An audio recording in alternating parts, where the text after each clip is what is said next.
안녕하세요. 평화, 민주주의, 인권을 위한 국제연대 간담회 미니애폴리스의 총파업과 아이스 반대 투쟁 행사에 와주셔서 고맙습니다. 저는 오늘 사회를 맡은 국제전략센터에서 활동하는 황정은입니다. Hello everyone and thank you all for joining at the International Solidarity Event for Peace, Democracy, and Human Rights, the Minneapolis General Strike and Struggle Against U.S. Immigration and Custom Enforcement. 오늘 행사는 국제전략센터 그리고 트럼프 규탄 국제민중행동조직위원회가 함께 준비했습니다. So today's event organized by the International Strategy Center and the Organizing Committee for International People's Action denouncing Trump administration. 본격적인 행사를 시작하기 전에 모두 이제 보고 계실 텐데 오늘 연사로 함께 미니애폴리스에서 함께 해주신 폴 케이님을 환영하고 고맙다는 인사를 전하는 인사를 해볼까요? So before we begin the main program, we would like to welcome and thank Paul in Minneapolis in the U.S. for joining us today as a speaker. Hi. 와. 네. 그리고 오늘 이 미니애폴리스에서 투쟁하는 분들 그리고 아이스 반대 투쟁에 관심과 연대의 마음을 가지고 함께 해주신 참가자분들도 감사 인사드립니다. So I would like also welcome and thank all the participants who have joined us today with solidarity with people in Minneapolis and the U.S. 아시는 것처럼 미네소타주 미니애폴리스에서 지난 1월 아이스 총격으로 시민들이 사망한 사건이 있었습니다. 거의 생방송으로 이렇게 많은 사람들이 볼 수 있었는데요. 이 트럼프의 이주민 억압 그리고 인권 침해, 국내에서의 민주주의 파괴를 규탄하는 투쟁이 미국뿐만 아니라 세계 곳곳에서도 일어나고 있습니다. So after fatal shooting by U.S. Immigrants and Customs Enforcement in Minneapolis in January, protests have spread across the U.S. and around the world against Trump's anti-immigrant repression and human rights violation and destroy in democracy.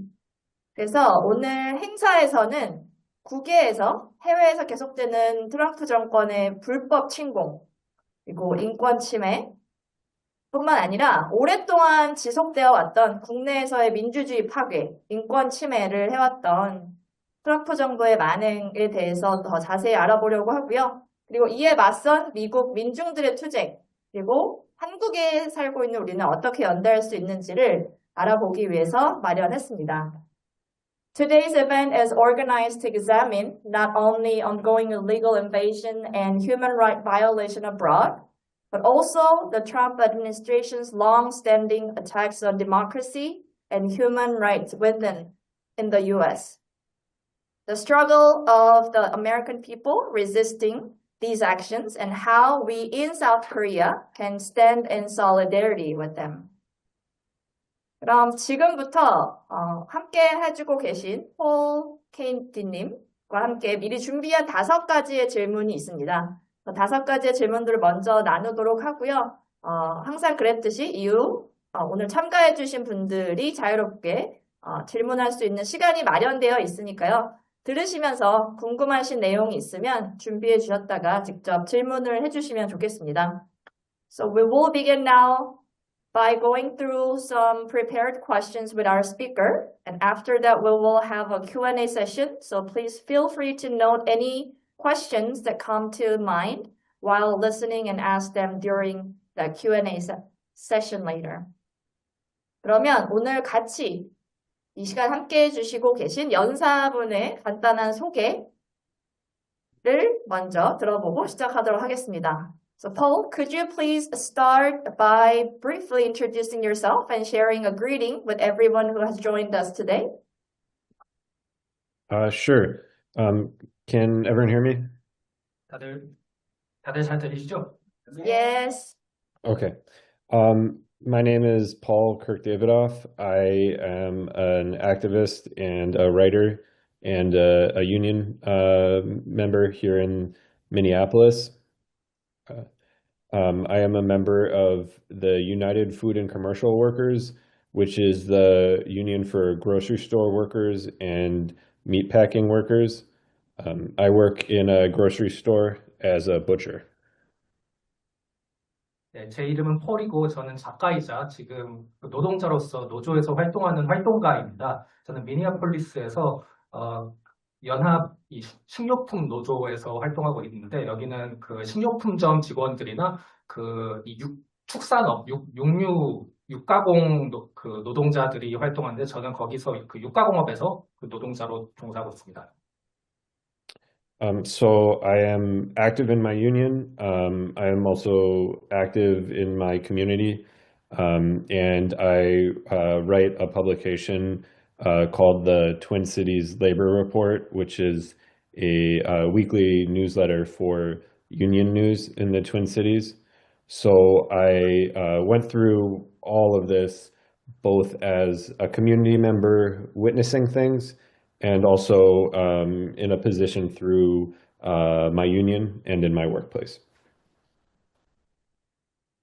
저는 이렇게 노조에서 활동할 뿐만 아니라 지역 사회에서도 활동하고 있는데 여기에 더해서 그 트윈시티 지역의 노동 이슈나 노조 관련 뉴스를 다 뉴스레터로 매주 발행하는 뉴스레터 또한 쓰고 있습니다. 그렇기 때문에 제가 이번 상황에 대해서 이 상황에 접근하는 이 관점은 지역 사회의 일원으로서뿐만 아니라 노조의 일원으로서 이런 다양한 관점으로 바라볼 수 있었습니다. Okay, thank you. 그럼 바로 준비한 5가지 질문을 여쭤보도록 하겠습니다. Then we can go right into the questions that we prepared. 첫 번째 질문은 1월 미니애폴리스에서 이민단속 요원의 총격으로 미국 시민이었던 르네 굿 그리고 알렉스 프레티가 사망했습니다.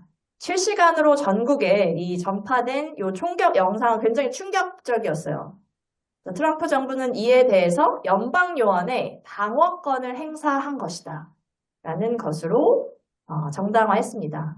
하지만 영상을 통해서 본 장면은 무방비한 시민이 일방적으로 살해되는 장면이었어요. 그래서 트럼프 정부의 이민자 단속은 2025년 6월부터 강경해지기 시작한 것으로 보입니다. 트럼프 정부의 이민자 단속은 어떻게 실제로 진행되었고 왜 이러한 정책을 펼치는지에 대한 설명을 먼저 부탁드리도록 하겠습니다. So the first question is in January 2026 in Minneapolis, 2 U.S. citizens, Rene Good and Alex Pretty, were killed in a shooting by ICE agents. The video on the shooting, which spread across the country and the world in real time, was really shocking. The Trump administration described the incident as an act of self-defense by federal agents, but the footage appeared to show the one-sided killing of unarmed civilians. It also seemed that the Trump administration's immigration enforcement became significantly harsher starting around June 2025.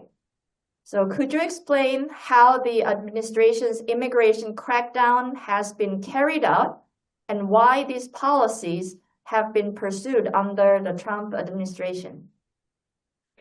Sure. So to start, throughout American history, immigration enforcement has always been horrible and racist and terrible. Over the last 40 years, I think there's been a ramping up in intensity in how the enforcement is carried out.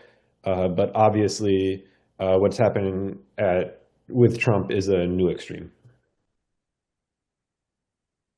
미국의 역사를 보면은 처음부터 끝까지 미국 이민 정책은 굉장히 인종차별적이고 억압적이었다는 것을 볼 수 있습니다. 하지만 지난 40년간 이는 지속적으로 계속 그 수위가 올라갔고 이 트럼프 정권 아래에서 보이는 이 모습은 그것의 새로운 극단을 보여준다고 생각합니다.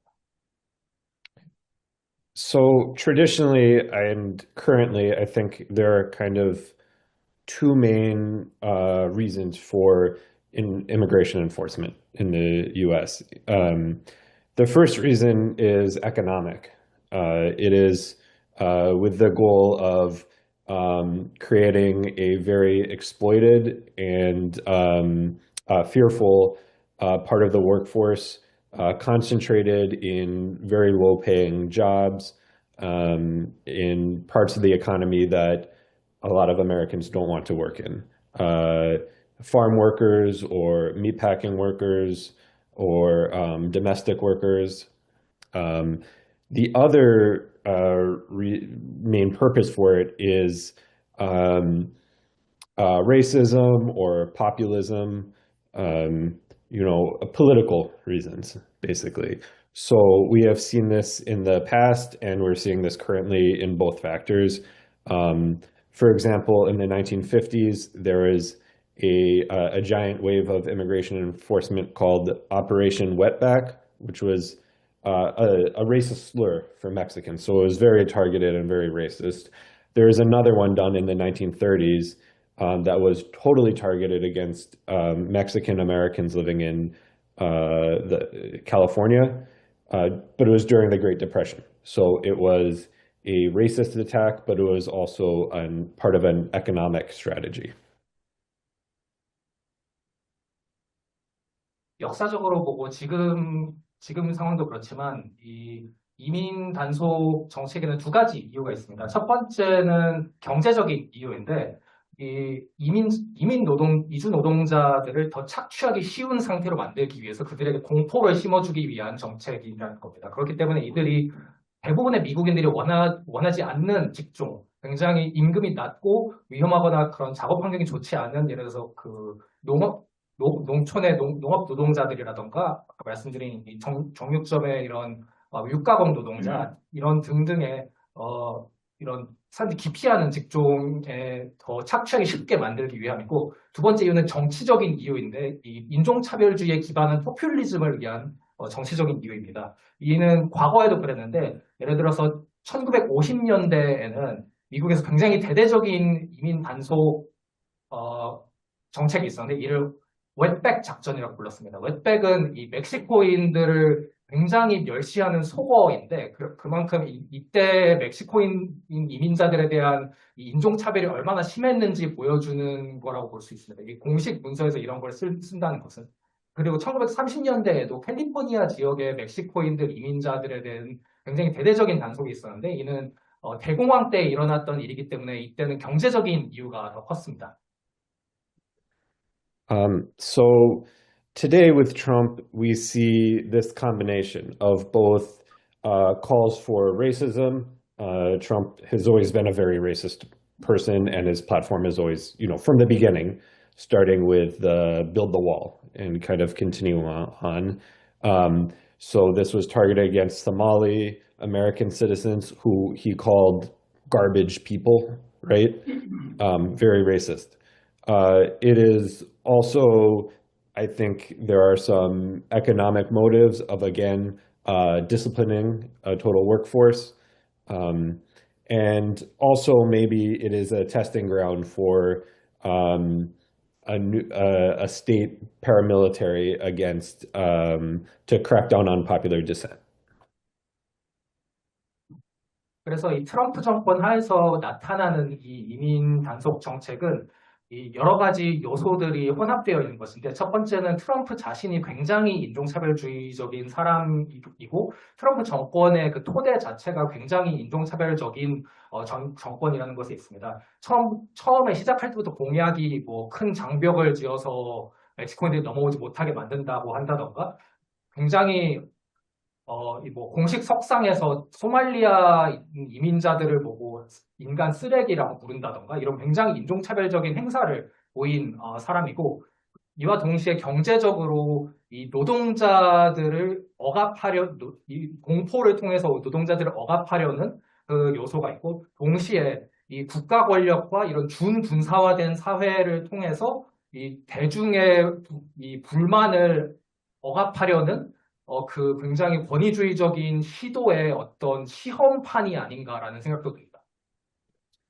And so for the final question about kind of how it's been carried out, primarily it's been this in Minneapolis, very big and splashy actions.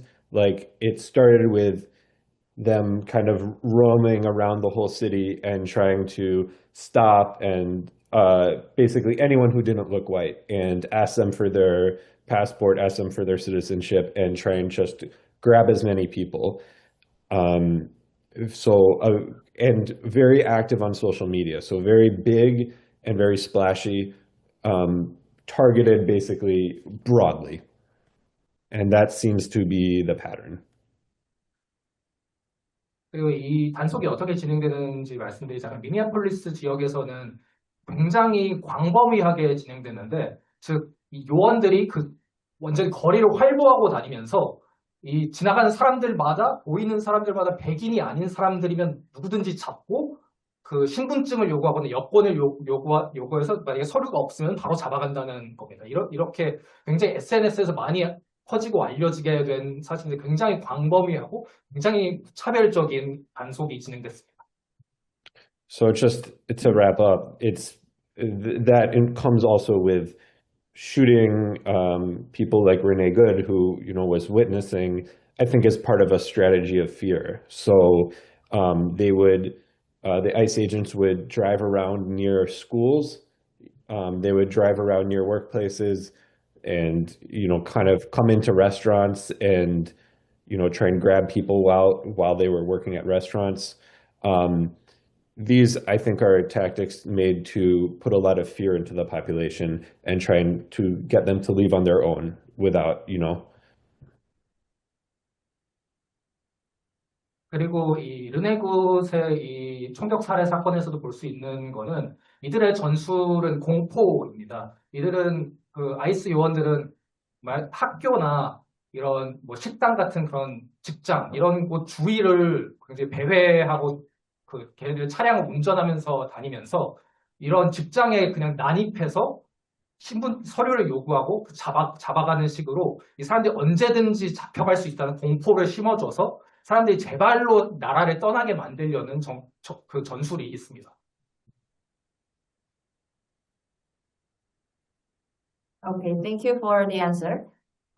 다음 질문은 이어서 이렇게 무차별하고 폭력적인 단속, 그리고 연행, 그리고 실제 살해까지 일어난 상태인데요. 이후에 미니애폴리스에서는 최대 10만이 모이는 트럼프 정부 반대 시위가 열렸습니다. 그리고 미니애폴리스에서뿐만 아니라 전국적으로 노동조합, 시민단체, 그리고 일반 시민들이 모두 참여하는 총파업 투쟁도 열렸고 진행 중이죠. 그래서 이러한 이민정책 반대뿐만 아니라 무자비한 공권력에 대한 반대, 그리고 트럼프 시위, 반 트럼프 시위로 확대되는 양상을 보고 있습니다.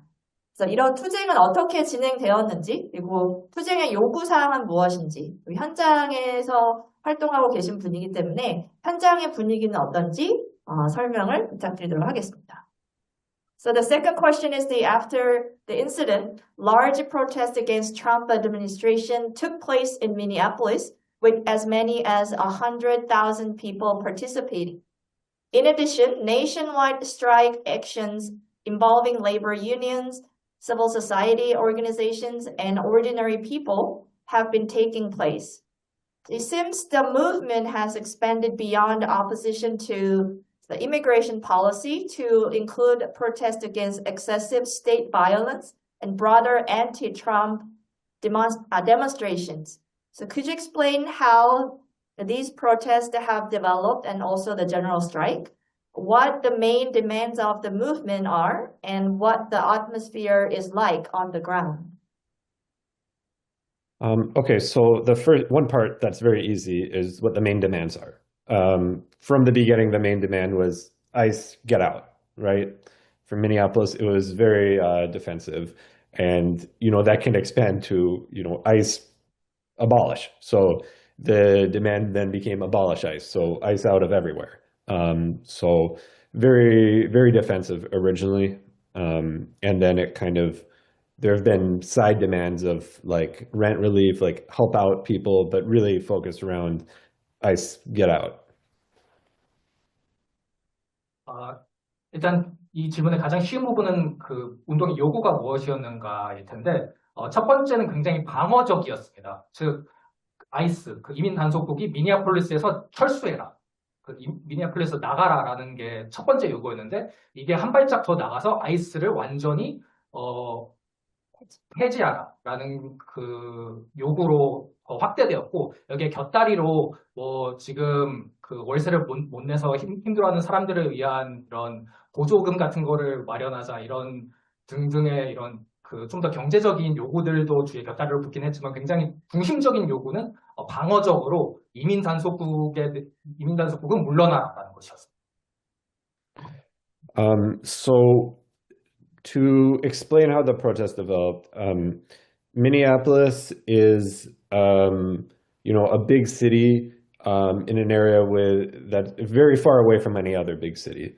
So a lot of people come here who are, for example, like queer or women coming from states with laws against abortion, where abortion is legal in Minnesota, or laws that are very violent against queer people or trans people. So there's this big population of people that come here seeking refuge within the US. And that's one big part of it. 그리고 이 운동이 어떻게 확산되었는지에 대해 말씀드리자면, 일단 미니애폴리스에 대한 소개를 조금 해야 될 것 같은데, 미니애폴리스는 굉장히 큰 대도시이지만 어떻게 보면 약간 고립되어 있는 대도시이기도 합니다. 다른 지역과 좀 거리가 굉장히 멀기 때문에. 근데 여기에 더해서 법이 다른 주에서 굉장히 억압적인, 예를 들어서 퀴어들에게 굉장히 억압적인 법이 있는 주나, 예를 들어서 여성이 이 낙태를 할 수 없는 지역으로부터, 예를 들어서 퀴어나 여성들이 미니애폴리스로 많이 도망을 오곤 합니다. 이런 법을 피해서. 그렇기 때문에 그런 이 다른 주로부터 도피해온 인구가 꽤 있는 도시였습니다. And for example, Renee Good was one person. She had moved from a southern state. She was trying to get to Canada, apparently, but ended up in Minneapolis, which is like close, you know. But she was a queer woman who was married with a wife and was trying to find a more accepting state. So I think there is this natural solidarity between like internal refugees and then people coming to the US as refugees from other countries. 예를 들어서 그 아이스의 총격으로 살해당한 르네 굿도 이렇게 굉장히 억압적인 남부로부터 그런 법을 피해서 미니애폴리스로 도주해온 그 퀴어 여성이었는데, 그만큼 이 굉장히 큰 연대가 존재했습니다. 그래서 내부적으로 내부적인 피난민들과 외국에서 온 이런 난민들 간의 연대가 이렇게 자연스럽게 생성될 수 있는 그런 구조였습니다. So in Minnesota, that combines with a history of movements. There is a big general strike here in 1934. The indigenous people here, the Dakota, in the 1860s, had a big rebellion against the government. And then in 2020, people remember there was a police murder of a black man, George Floyd, that led to a huge uprising both within the Twin Cities, but also throughout the US and in other countries too, as well as the immigrant communities bringing in their own traditions. 그리고 미니애폴리스에서는 굉장히 다양한 운동의 전통이 있는데, 예를 들어서 큰 사건들만 몇 가지 설명드리자면, 1934년에는 이렇게 도시 전체를 휩싸이는 총파업이 있었고, 그리고 1860년대에는 이 지역 원주민들이었던 다코타족이 정부에 맞서서 봉기를 일으키는 것도 있었습니다. 그리고 기억하시겠지만 2020년에는 그 조지 플로이드라는 흑인 시민이 경찰에 의해서 살해당하는 사건이 있었고, 이로 인해서 굉장히 대규모 시위가 전국적으로 벌어졌던 것도 있었습니다. So it has quieted down a little bit, but in January and February, it really felt like we were under siege as a city. So people were really ready to, kind of be close to each other, but also really to fight back. So um, a lot of unions and a lot of other organizations took up demands, but it was powered by this energy from the streets coming outwards against what they felt as the federal government invading the city. 지금은 그 수위가 좀 약해지긴 했지만 진짜 1월이랑 2월에는 도시 전체가 완전히 포위 공격을 당하는 거라는 느낌이 들 정도였습니다. 그렇기 때문에 많은 사람들이 좀 걱정하기도 했지만 굉장히 많은 사람들이 맞서 싸우겠다라는 의지를 갖고 거리로 나왔었고, 그렇기 때문에 뭐 이런 이 노조라던가 이런 시민사회 단체들이 이런 시위를 조직하기는 했지만 그 에너지의 원천은 이 거리로 나온 사람들이었습니다. 이 지금 연방 정부가 우리의 도시를 침략하고 있다라는 생각을 사람들이 갖고 있었기 때문에 이거에 맞서 싸워야 한다라고 사람들이 느꼈던 것입니다.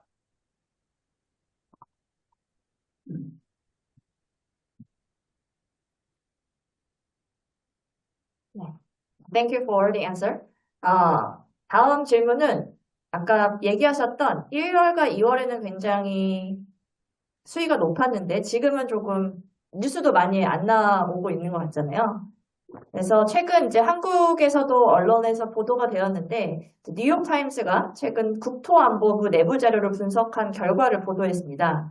그 결과 이민세관 단속국, 아이스라고 부르는 이민세관 단속국에 체포된 이민자 수가 실제로 전월 대비 11% 줄었고 실제 거리에서도 이 아이스 요원의 단속은 체감할 수 있을 만큼 줄었다. 이러한 보도를 했다고 합니다. 그래서 이러한 변화가 있는 것이 사실이라고 지금 말씀해 주시기도 했는데 어느 정도 체감하고 있는지 그리고 현재 미니애폴리스를 비롯해서 트럼프 정부의 이민 단속 상황은 지금은 어떤 상황인지 설명을 부탁드리려고 하고요. 그렇다면 이렇게 변화된 것이 투쟁의 결과로 만들어진 것은 아닌지가 궁금한데요. 투쟁하는 사람들 안에서 이러한 변화를 어떻게 느끼고 있는지, 어떻게 분석하고 있는지 궁금해서 한번 질문을 드려보도록 하겠습니다. So as you mentioned in your answer, and also there's a media report in South Korea from an analysis by the New York Times of internal document from the Department of Homeland Security. And that report found that the number of migrants arrested by the ICE decreased by 11% compared to the previous month, and that the ICE enforcement activity on the street have noticeably declined.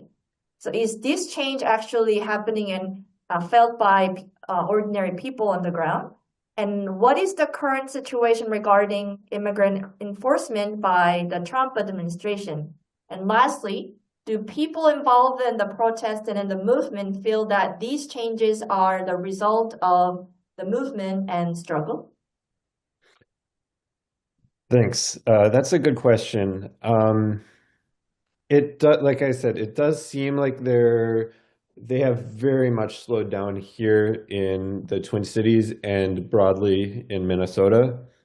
There are a lot of people who walk around the neighborhood or kind of watch next to schools or try and drive around and follow the ICE agents.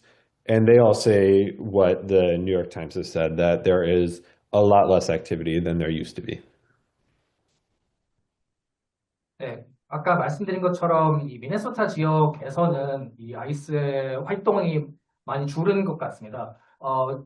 저희 지역에서는 사람들이 그 자원해서 이 아이스 요원들을 따라다니면서 그들의 활동을 추적하는 사람들이 있는데 이들이 말하기로는 이 아이스 요원들의 활동이 뉴욕타임스에서 말했던 것처럼 많이 감소했다고 보고 있습니다. So I think part of this has to do with our struggle. I think that it very much scared the Trump administration. Their Secretary of Homeland Security, the person in charge, Kristi Noem, is gone from the role now,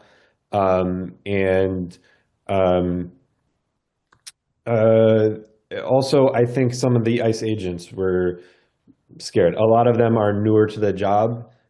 As just one example, I remember I was out the day that Alex Preddy, the other person who was killed, was murdered.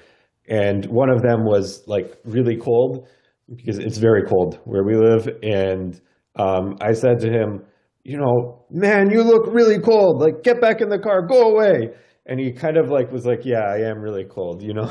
So there was, I think people are starting to feel like within the agency, morale was starting to decline too. 그리고 이런 결과는 일부 저희 투쟁의 결과라고 볼 수 있을 것 같은데 트럼프 정권이 약간 겁을 먹은 것 같기도 합니다. 이 국토안보부 장관 크리스티 놈이 파면되기도 했고 그리고 많은 이 아이스 요원들, 특히 좀 신입 요원들의 경우에는 꽤 겁을 먹거나 사기가 저하한 것 같은 모습을 보이기도 했습니다. 예를 들어서 알렉스 프레티, 그 살해당한 두 분 중에 한 분이 살해당한 그 날에 저는 그 밖에서 길을 걷고 있었는데 굉장히 추운 날이었습니다. 저희는 굉장히 추운 지역이기 때문에. 근데 저는 아이스 요원들을 목격했고 그 순찰하는 아이스 요원을 이렇게 추운데 뭐 하는 거야? 집에 가! 라고 했는데 그 요원이 긴 하네 가야겠다 하고 가버렸습니다. 그만큼 이런 이들도 뭔가 단속에 대한 의지가 많이 각각 개별 요원들도 이런 단속에 대한 의지나 사기가 많이 꺾인 것 같은 모습을 보이는 것 같습니다. So I would say the way that people involved in the protest think, you know, what we have learned about Trump though is that he comes in and he comes out and he comes in and he comes out, right? He doesn't ever give up on anything. And I think racism and immigration enforcement is very central to his agenda. What the labor movement and others are doing is mobilizing for a very big protest in multiple cities around the country on May Day. This is being led by labor movement activists within the Twin Cities, but also nationally. The Chicago Teachers Union is a very strong and very militant labor union that is sort of the one leader in the labor movement here in the Twin Cities, here in America, and they are the ones leading this as a national call to have a very big turnout for May Day with no work and no school and no shopping. 이 투쟁에 참여했던 사람들의 분석은 이 트럼프는 뭔가 강하게 나올 때도 있고 좀 약하게 나올 때도 있지만 뭔가를 포기하는 사람은 아닙니다. 그렇기 때문에 그리고 이 인종차별과 이민 정책은 트럼프 정권의 굉장히 핵심적인 요소이기 때문에 이 트럼프는 이것을 포기하진 않을 거라고 생각합니다. 그렇기 때문에 이 노동운동 내에서의 움직임은 노동절에 전국적으로 굉장히 주요 도시에서 대규모 집회를 열겠다는 것인데 여기 앞장서는 것은 시카고 교사 노조인데 이 노조는 굉장히 강경하고 강성한 노조이기 때문에 이런 노동절에 어떤 일도 하지 않고 학교도 나가지 않고 그 모든 것을 중단하겠다는 그런 의지를 보이고 있습니다.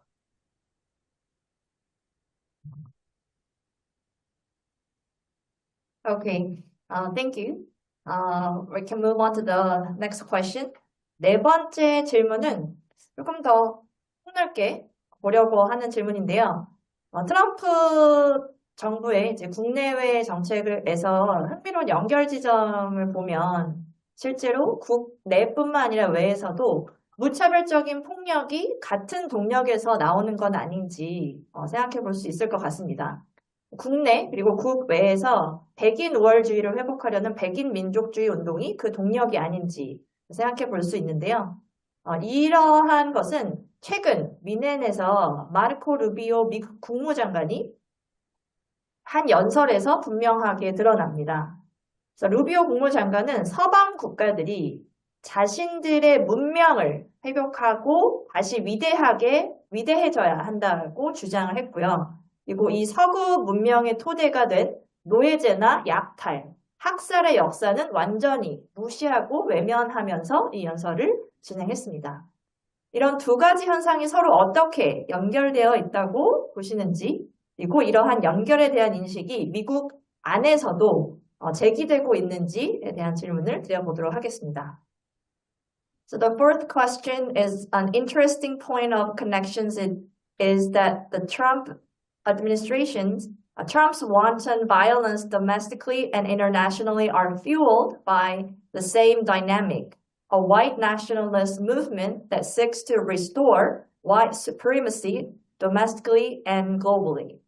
This is clear from Secretary of State Marco Rubio's speech at Munich, calling for Western nations to restore their civilization and become great again, completely ignoring or conveniently forgetting the slavery, pillage, and genocide that is the foundation of Western civilization. How do you see the two connected, or is such a connection made within the United States? So in Minnesota, there's a very clear connection, which is in the 1860s, I said earlier, there was a big uprising called the Dakota War by indigenous people against the government. And it was crushed by Abraham Lincoln, the same president that won the Civil War and abolished slavery. He crushed the uprising, ordered the biggest mass hanging in U.S. history, and held over 1,000 people at Fort Snelling in what is now Minneapolis. That site, which was a concentration camp for the Dakota people, is now where the local ICE headquarters is, on the same land, right? So a lot of people in Minneapolis see that connection, regardless of if they're indigenous or if they're not. That is a very easy connection to make.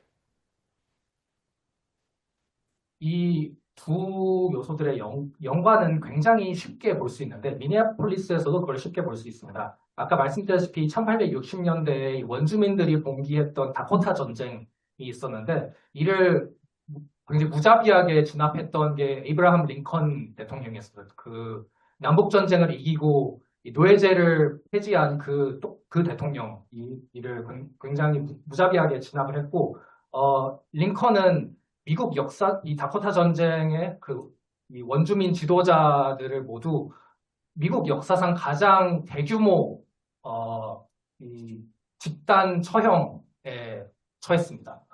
그리고 이 다코타 전쟁의 생존자들을 수용하는 강제 수용소가 현재 미니애폴리스 지역에 있었는데 그 똑같은 자리에 지금 이민단속국 아이스 본부, 미니애폴리스 지역 본부가 거기에 있습니다. 그렇기 때문에 원주민이든 아니든 이 미국이 대외적으로 하는 이 학살과 약탈, 그리고 이 대내적으로 하는 탄압의 그 연관성은 굉장히 쉽게 볼 수 있습니다. And I think many communities have similar connections they can make. For example, I'm Jewish, so part of my family escaped from fascist Hungary in the 1920s. So, I can see a connection. I remember I heard a quote from a Somali person who was like, I grew up in a civil war, so I remember what this looked like, right? And for a lot of, in African American history, before the Civil War, there are many, many fugitive slave patrols and slave catchers who are patrolling, trying to, catch runaway slaves. So there's a lot of memory from different people of things like this from in our old history. 그리고 굉장히 다양한 이 배경의 공동체들이 서로 다른 역사를 갖고 미국으로 오기 때문에 그들도 서로 다른 관점으로 이런 연관성을 바라볼 겁니다. 예를 들어서 저는 유대인이고 저희 가족은 1920년대에 이 파시스트 정권이었던 헝가리에서 미국으로 이민 왔었기 때문에 그것을 기억하면서 이런 국가의 탄압을 바라보기도 하고 그리고 제가 이야기를 했던 소말리아 출신 이주민은 내전을 피해서 미국으로 왔기 때문에 나는 이 내전과 같은 상황이 무엇인지 잘 안다라고 말했었고, 그리고 많은 그들의 조상이, 이 도주 노예를 사냥하는 백인 그 순찰단을 피해서 북부로 도망쳐온 사람들의 후손이기 때문에 그들도 이런 기억들을 갖고 있을 겁니다. 그렇기 때문에 서로 다른 공동체들이 이런 연관성을 할 수 있는 기억들을 갖고 있습니다. So, on the other hand, we have to be careful sometimes. A very common thing to say in America by like sympathetic people is we are a nation of immigrants. All of us are immigrants of some sort. Um, you know, which,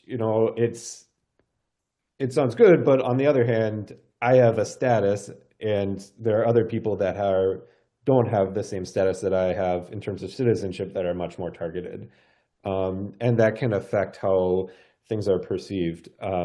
I knew someone who was from a smaller town, and she kind of told me to say, "Thank you to all the white people of Minneapolis." Um, People in Minneapolis, maybe white people in Minneapolis wouldn't kind of talk about it like that, but she was an immigrant and saw the situation in a different lens. She didn't see that we were all immigrants. She said, thank you to the white people for supporting the brown people. 근데 반면 저희가 좀 조심스러워야 할 부분이 있는데, 예를 들어서 미국에서는 자주 나오는 말이, 사실 이건 좋은 마음으로 하는 말이긴 한데, 미국은 모두 이민자들이 만든 나라다, 이민자들의 땅이다라고 말하곤 합니다. 우리는 모두 이민자들이다라고 말하곤 합니다. 물론 좋은 마음으로 하는 말이겠지만, 예를 들어서 같은 이민자라도 저는 어떤 지위가 있고 어떤 다른 사람은 그 지위가 전혀 없이 지금 표적이 돼서 지금 국가에게 폭력에 당하고 있는 사람일지도 모릅니다. 그렇기 때문에 이것을 어떤 관점으로 바라보는지가 굉장히 조심스러워야 하고 중요하다고 생각합니다. 사실 이건 한 마을에서 제가 들었던 이야기 중 하나인데, 미니아폴리스의 백인들에게 감사한다라고 말했습니다. 그래서 왜냐면은 백인들은 이미 누릴 거 다 누리고 사는 사람들인데, 거리로 나와서 이렇게 백인이 아닌 갈색 인종들을 위해서 함께 나서준 거에 대해서 감사한다라고 말할 정도로 이런 서로 연대하는 마음이 중요한 것 같습니다. So I think today, where we really see this is maybe not as much in the Munich speech, but a few months ago, there is a new national security strategy, which every president releases. And this one by Trump said that he was restoring the Monroe Doctrine, which was an old part of U.S. history that said that basically all of North and South America is ours. So no one in Europe gets it. We are the rulers of all of North and South America, and all of the countries are subordinate to us. So I think we see that really with the strategy with Venezuela, right? 제가 생각하기에 이 미국의 대내 정책과 대외 정책의 연관성은 일단 뮌헨 연설보다는 몇 달 전에 나왔던 이 국가 안보 전략에서 더 찾을 수 있다고 생각합니다. 이 국가 안보 전략은 매번 정권이 바뀔 때마다 새로 나오는 거긴 한데, 트럼프는 이 전략에서 먼로 독트린을 부활시키겠다고 했습니다. 먼로 독트린은 미국 역사에서 이 북아메리카와 아메리카 지역 전체를 미국만이 지배할 수 있다라고 규정하는 정책이었는데, 그렇기 때문에 유럽의 어떤 제국주의 국가도 여기다 손댈 수 없다. 우리만이 아메리카 지역을 지배할 수 있다라는 것이었는데, 베네수엘라에 행한 행동이 이를 잘 보여주는 것 같습니다. So I think, maybe what we can see from our history is reflected in how these countries are targeted. Like the way that Trump has talked about buying Greenland is a very colonialist way of thinking about, a country that has long been colonized, that is full of indigenous people with their rights to self-determination. I think in Venezuela and Cuba, maybe, I don't know about Trump, but maybe big business says, well, we don't know if we really want an invasion, but now if we get Venezuela and Cuba, now we have all of these workers we can bring in, on work visas for low wages. So a new subordinate group of workers to oppress. So I think that's maybe what American capitalism is thinking about. 그리고 역사적으로 보면은 이런 타국을 왜 어떻게 공격하는지를 조금 더 잘 이해할 수 있을 것 같습니다. 예를 들어서 트럼프가 그린랜드를 사겠다라고 말하는 것도 굉장히 식민주의적인 입장이지 않습니까? 이 원주민들로 가득하고 스스로의 지금 주권은 전혀 없는 땅을 자기가 그냥 사서 자기 걸로 만들겠다라고 말하는 그 태도부터가 굉장히 식민주의적인 태도이고, 베네수엘라나 쿠바에 취하는 입장들을 봐도 제가 생각하기에는 미국의 대자본들은 뭐 침공은 해도 안 해도 그만이지만 만약에 하게 되면은 우리가 착취하고 억압할 수 있는 값싼 노동력이 잔뜩 생기니까 좋지 않을까라는 생각으로 지금 이 상황을 바라보고 있지 않을까라는 생각이 듭니다. 제가 생각하기에는 지금 미국 자본주의가 다른 나라들을 바라보고 있는 입장이 바로 이거라고 생각합니다. 네, 감사합니다. Thank you for answering that question. 마지막 질문인데요. 준비한 질문 중에서는 마지막 질문 드리고 질의응답으로 넘어가려고 합니다. 마지막 질문은 저희가 항상 했던 것처럼 국제연대 간담회이기 때문에 한국에서도 트럼프 정부에 대한 국내외 정책에 반대하고 규탄하는 활동을 해왔습니다. 이 행사를 준비하고 있는 국제전략센터도 그리고 트럼프 규탄 국제민중행동조직위원회도 작년부터 이러한 규탄 행동을 집중적으로 해오고 있는데요. 국제사회 그리고 한국에 살고 있는 우리가 이 투쟁에 연대하기 위해서 어떤 방식으로 더 할 수 있는 것들이 있는지에 대한 질문을 드려보도록 하겠습니다. So in South Korea, there are also actions denouncing the domestic and foreign policies of the Trump administration. The hosting organization, the International Strategy Center, and also the organizing committee for the International People's Action denouncing Trump administration started to do different kinds of actions to denounce the Trump administration. So what kind of international solidarity would be most helpful for this movement in the US? And also, how can people in social movement in South Korea support and stand in solidarity with this struggle? I think, first of all, in America, we have a lot to learn from people in South Korea. When you protest against your presidents and your presidents get kicked out, and we haven't managed that in the US. So that's something we need to figure out how to do, and maybe you can teach us.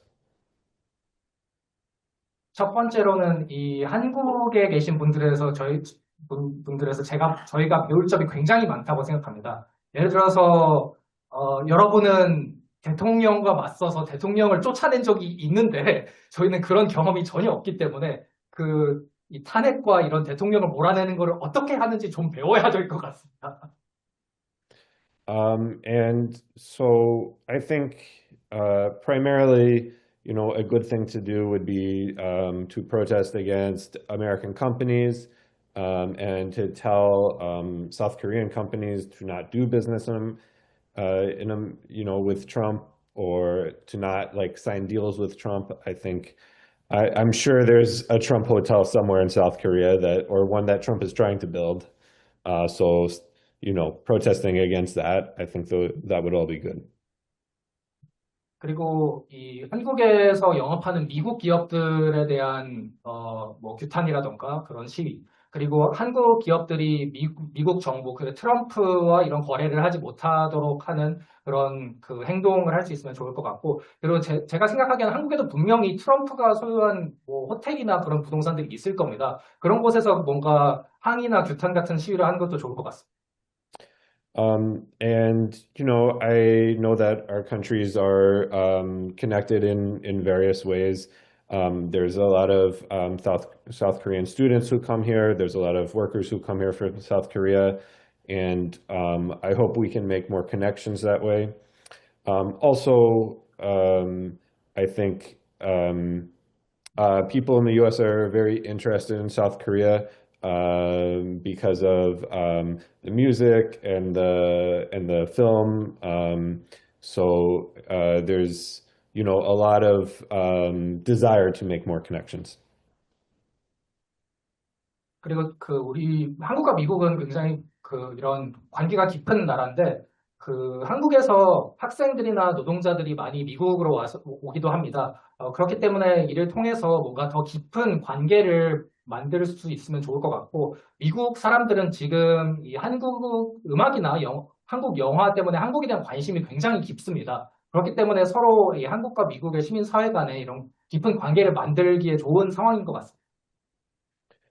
So just finally, one thing that happened to me was a friend in Australia sent me like a statement by the Australian Nurses Union in solidarity with Alex Preddy, who was one of the people murdered by ICE because he was a nurse. So that was really wonderful to see. Nurses from a totally different part of the world supporting a nurse in my city. And I think, people really appreciate when those signs of solidarity are seen. So the more of that that we can do for each other, I think the better we'll all be. So thank you. 그리고 마지막으로 말씀드리고 싶은 것은 한 예로 이 호주에 있는 호주 간호사 노조에서 그 아이스 총격으로 알렉스 프레티스가 살해당했을 때 이 연대 성명서를 냈었습니다. 왜냐하면 알렉스 프레티스가 간호사였기 때문이죠. 그렇기 때문에 이 그 세계 반대편에서 오는 그 연대 메시지가 저희한테 굉장히 큰 힘이 됩니다. 그렇기 때문에 이런 그 서로 간에 연대할 수 있는 이 메시지라도 굉장히 큰 힘이 되기 때문에 이런 관계를 맺고 서로 소통하고 연대 메시지를 보내는 게 중요한 일이라고 생각합니다. 네, 이렇게 해서 지금 사전에 준비했던 질문은 마쳤고요. 지금부터는 질의응답 시간을 가지려고 하는데요. 오늘 이 자리에 참가해주신 분들이 궁금한 질문을 물어보셔도 좋고요. 그리고 오늘 함께해주신 이제 폴 연사님 그리고 미국에 있는 민중들과 연대하는 마음을 다양한 방식으로 표현해 주셔서 좋습니다. So thank you, Paul, for answering all the prepared questions. So we'll move on to the Q&A session.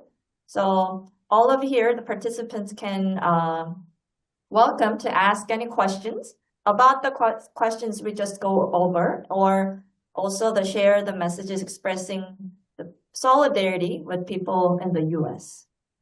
질문 있으신 분 계실까요?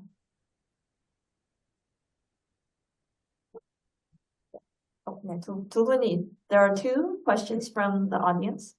네. 우선은 그 희생자들은 부분의 명복을 빌고 또 유가족들도 위로의 말씀을 전하고 싶습니다. 저는 특별히 질문이라기보다는 제 생각을 좀 말씀을 드리고 싶은데, 미국의 역사를 보면 사실 신대륙 발견 이후에 영국의 식민지였던 미국이 이제 독립하면서 시작이 됐는데, 그때 당시에 원주민들에 대한 학살, 이런 것들도 역사적으로 정부에서 한 번도 제대로 된 사과를 하지 않은 것으로 알고 있어요. 그래서 이제 그런 사과도 좀 받아낼 필요가 있고, 이번 사건에서 미국 시민들의 어떤 자원의식 이런 것들이 굉장히 돋보였다고 생각이 듭니다.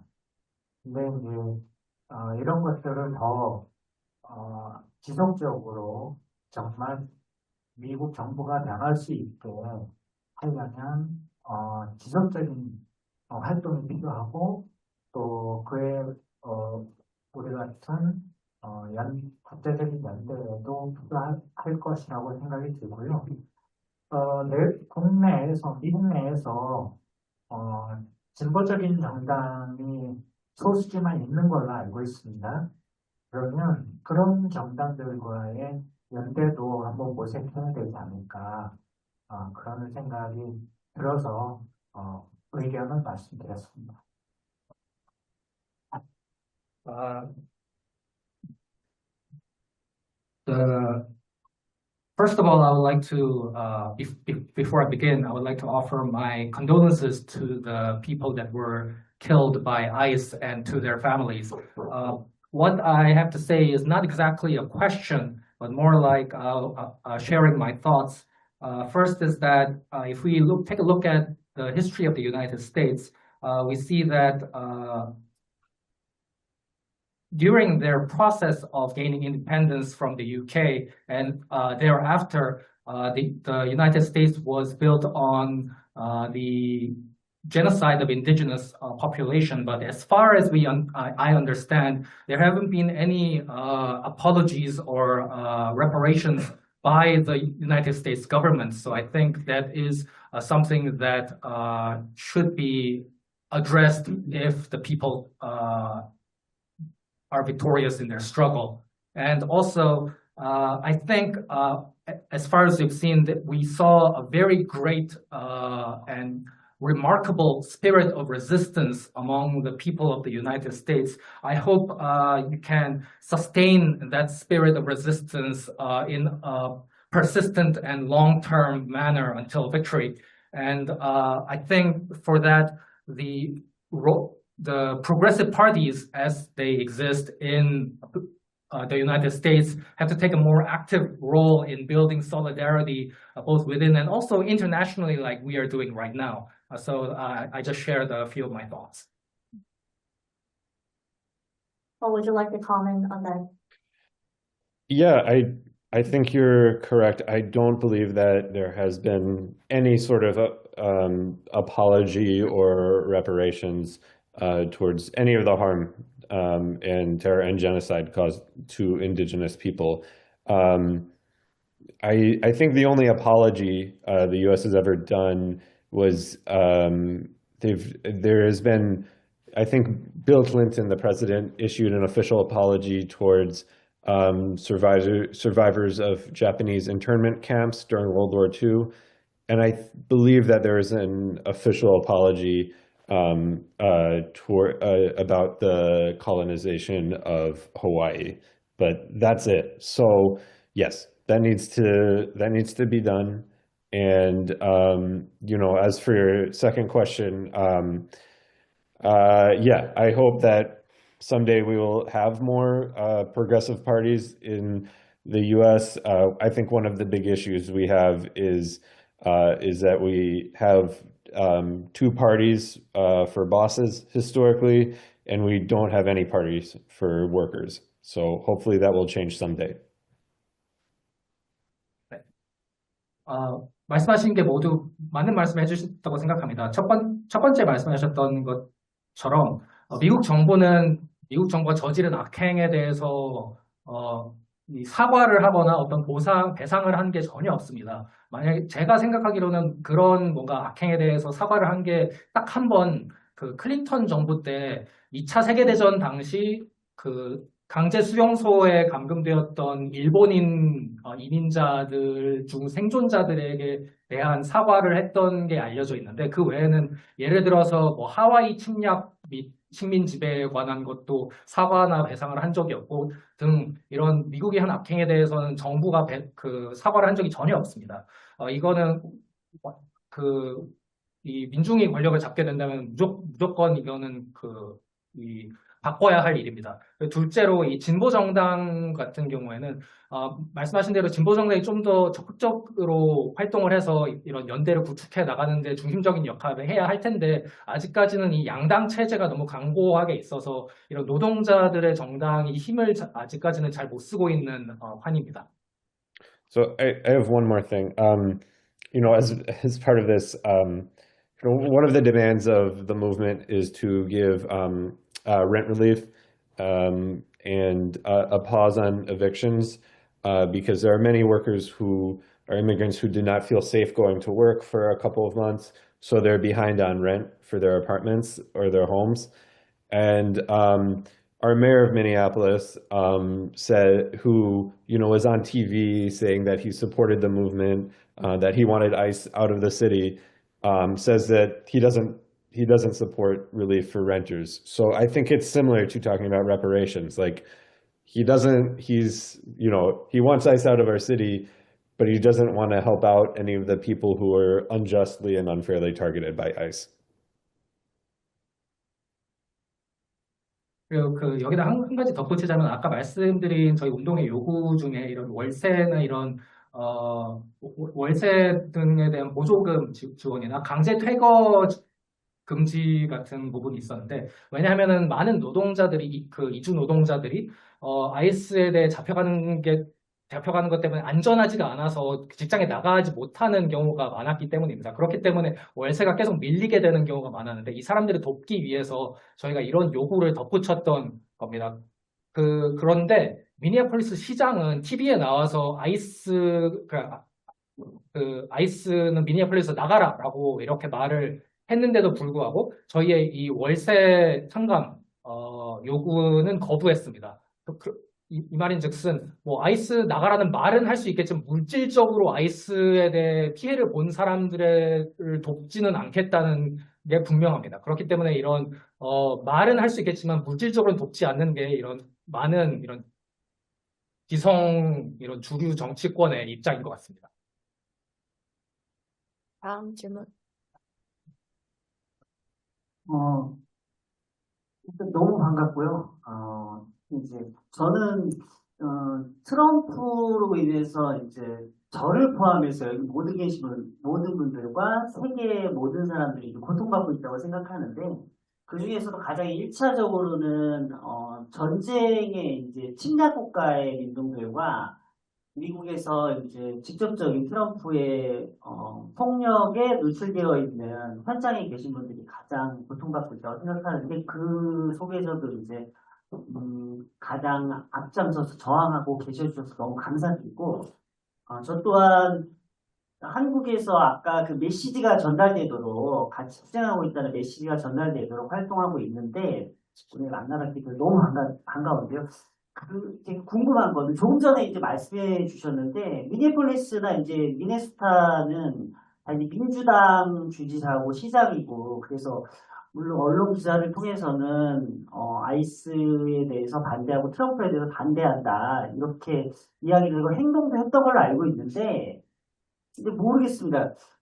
사실은 아무리 이제 공화당이 이제 다수당이라고 해도 적지 않은 수의 민주당 정치 세력과 뭐 의원들이 있고 하는데 그 규모에 맞게 2명의 자국민을 살해하는 일이 발생을 했는데 민주당에서는 어떤 역할을 하고 있는지 저는 규모에 맞는 저항이나 반대를 하고 있나? 이런 것도 잘 모르겠어요. 근데 그것은 트럼프가 벌이고 있는 이란 침략에 대해서도 마찬가지라는 생각이 들어서 민주당은 어떤 역할을 하고 있는지 조금 전에 미네소타는 상대적으로는 진보적인 시장이다, 주지사다 뭐 이렇게 얘기를 하는데 실제로 느껴지기에는 민주당의 역할이 어떤 것인지 민주당이 어떤 역할을 해야 된다고 생각하는지 여쭤보고 싶었어요.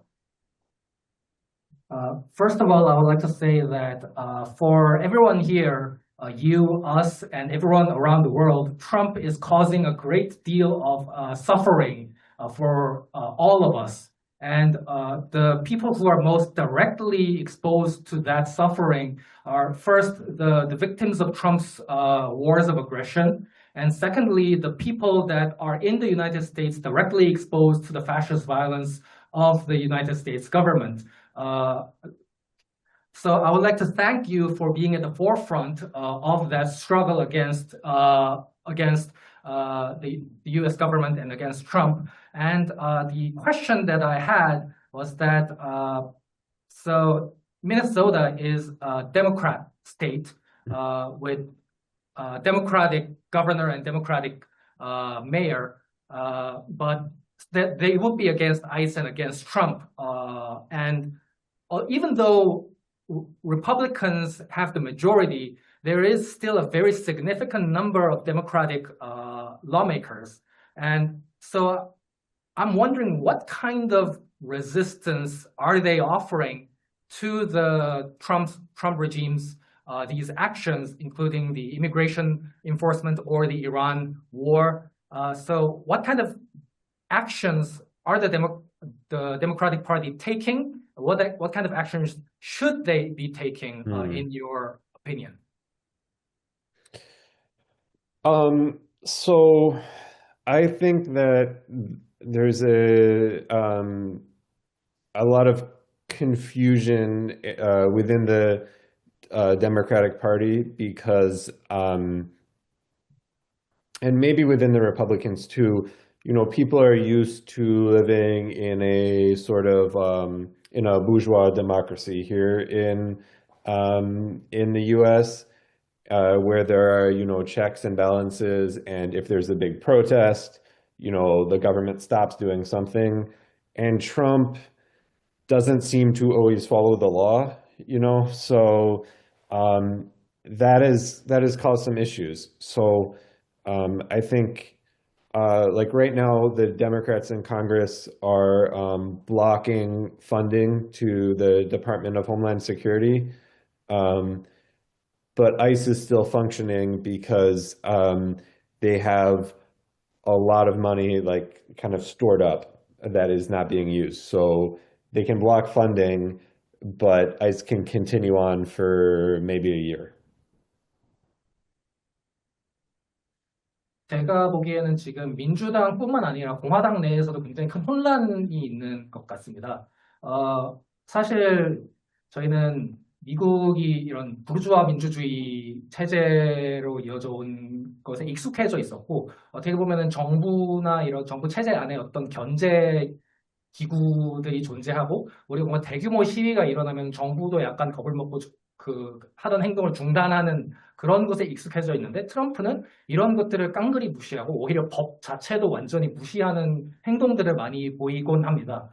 그렇기 때문에 이런 게 꽤 이슈가 되어가고 있는데, 민주당이 어떤 행동을 하고 있는지 말씀드리자면, 일단 국회에서 국토안보부의 예산을 저지하고는 있는데, 아이스는 그간 받아온 돈이 너무 많기에 지금 추가적인 예산이 없어도 당분간 활동을 지속할 수 있을 것으로 보입니다.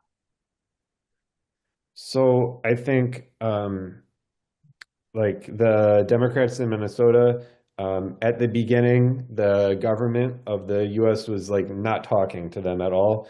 So a lot of them on the local level, like in the city council and the state legislature, would like join protests and join the people who are like following around ICE cars. After the murder of Alex Preddy, the government appeared to want to negotiate like a deal, and it looks like the Democratic governor and the Democratic mayor and some other people and maybe business leaders made some sort of deal as a way for ICE to like leave the state, or a lot of them to leave. 일단 미네소타주의 민주당에 대해서 말씀을 드리자면은, 처음에는 이 정부가 이 미네소타주 주 정부와 전혀 소통을 안 했기 때문에 많은 수의 예를 들어 시의원이라던가 주의회 의원들이 뭐 집회에 참여한다던가 이런 그 아이스 차량을 추적하는 활동에 동참한다던가 이런 모습을 보이기도 했습니다.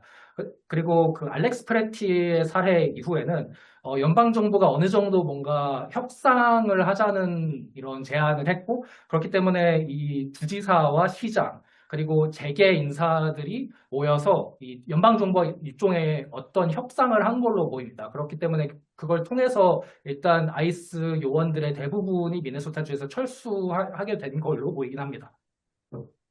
So I think all of these like ICE surges in different cities have been targeted towards Democratic states. And when they're targeted towards Republican states, like there is one in North Carolina and one in Maine, they end very quickly because like the senator or the governor of the state calls up Trump and says, like, if you continue on with this, you know, I'm going to lose re-election. So it's very unpopular, and I think that is leading a lot of Democrats to view this as their big opportunity to take back control of Congress in the elections in November. 그리고 이런 대규모 아이스 탄압이 단속이 벌어질 때는 보통 이 민주당 지역, 민주당 도시들을 표적으로 하곤 합니다.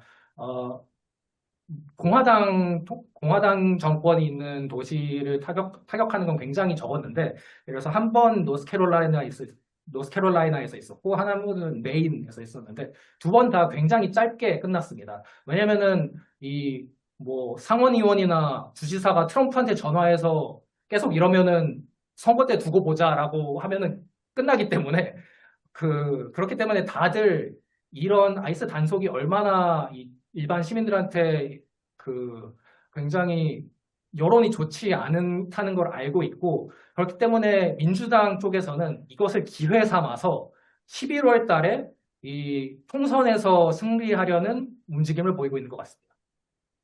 So I kind of understand this logic of like waiting for the elections.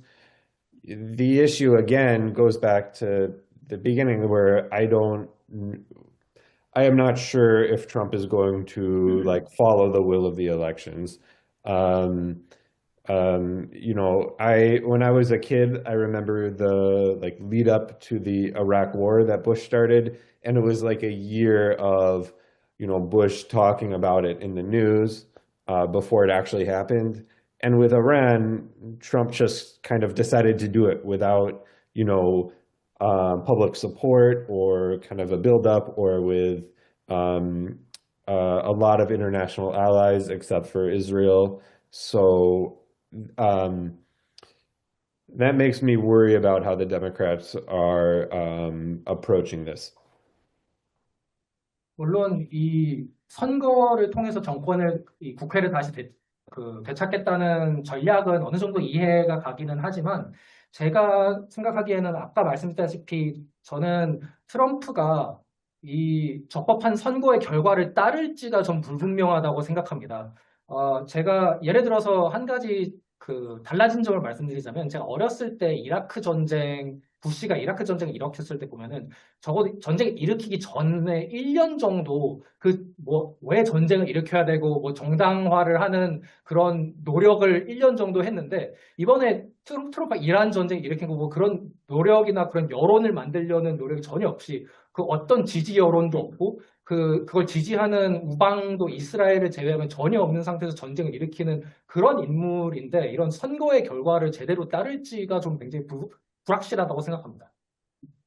So I think traditionally Democrats kind of go to rallies and tell people like, okay, you know, good on you for going to the rally, but now stop going to the rallies because we need you to help volunteer for us to win the next election, right? Like kind of come out, help us, and win the next election. And I hope that instead, people who go to the rallies, you know, say no, we're going to keep on rallying anyway, because I think it will take more than just an election to get rid of Trump. 이 민주당 쪽 인물들이 보통 지금까지 해온 행동들을 보면은 이런 집회가 있으면 집회에 나와서 일장 연설을 한 다음에 여러분 이렇게 싸워주셔서 감사합니다. 근데 중요한 거는 선거니까 나가서 투표하세요. 라는 논지로 끝나곤 합니다. 근데 지금 중요한 거는 선거만으로는 트럼프를 이길 수 없다고 생각하기 때문에 이 집회에서 계속해서 투지를 만들어가고 이런 저항 의지를 만들어가는 게 더 중요하다고 생각합니다. Yeah, like I remember back in when you got rid of the old president Yoon, there were all those videos of the legislators like climbing over the fences to like, you know, go up against the military or whatever. They don't do that here ever. 미국에서 많이 돌았던 게 한국에서 계엄령이 떨어졌을 때 한국 국회의원들이 막 군인들이 맡고 있는 막 철책을 넘어서 국회로 들어가는 그런 영상들이 많이 돌았습니다. 네. 미국 국회의원들은 그런 거 못합니다. 그런 거 할 인물이 안 됩니다.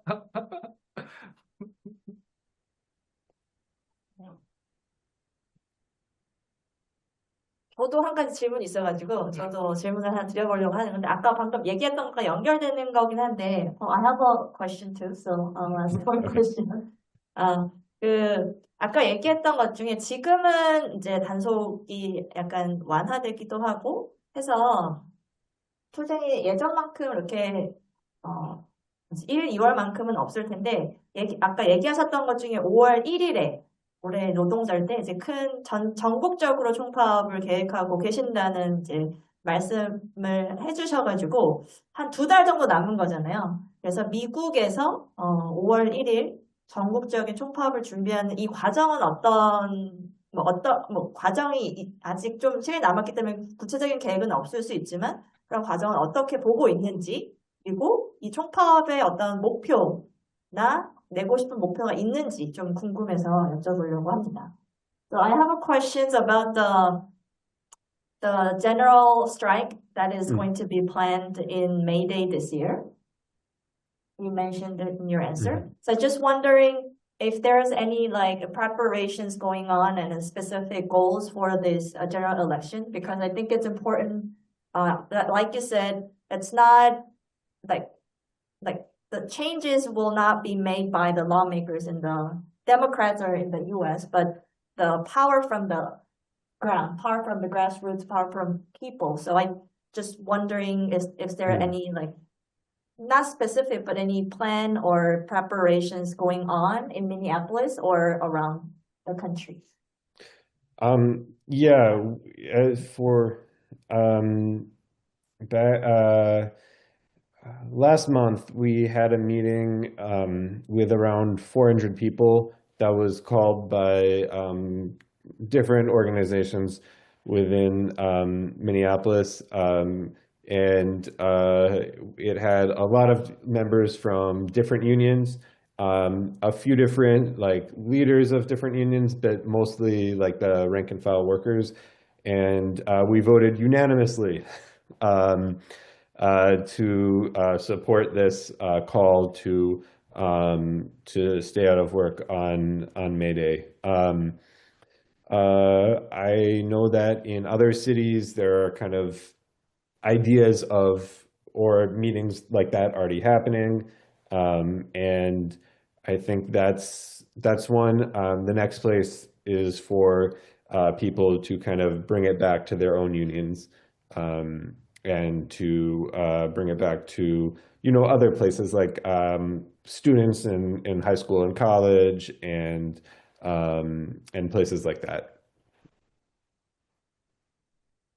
네, 지난달 400명 정도의 이런 활동가들이 모여서 큰 회의를 했는데, 미니애폴리스 지역에서, 이런 노조 지도자들뿐만 아니라, 다양한 그냥 일반 활동가들도 많이 모였었습니다. 그리고 만장일치로 그 노동절 총파업에 동참하기로 결정을 했었고, 뭔가 그 지역 내에서 어떠한 활동을 할 것인가에 대한 논의를 했고, 그다음 이들이 각각 자신의 현장으로 돌아가서 각각의 노조라던가 아니면 학교로 돌아가서 이들의 그 여기서 결정된 이런 계획들을 그 자신의 현장에 교육시키고 이런 그 확산시킬 것으로 예상됩니다. So, I think that's one thing that's very positive. I think, like, if there's anything that we need more of in the US, it's kind of meetings like that where being led by, people in the workplace, but like not by like the leadership planning things of the unions, but by, people from different workplaces talking to each other and, kind of holding a meeting like that. 이게 제가 긍정적이었다고 생각하는 또 다른 이유가 저는 이런 회의가 더 많이 필요하다고 생각하는데 그 지도부에서 일방적으로 뭔가 회의를 주도하는 것이 아니라 이 현장에 있는 현장 활동가들이 모여서 자신들의 의견을 개진하고 좀 더 어떠한 방향으로 우리가 나가야 할까를 서로 좀 더 소통하고 이야기할 수 있는 장이 됐던 것 같아서 좋았던 것 같습니다. 네, thank you. 오늘 그래서 준비한 순서는 다 마무리가 됐습니다.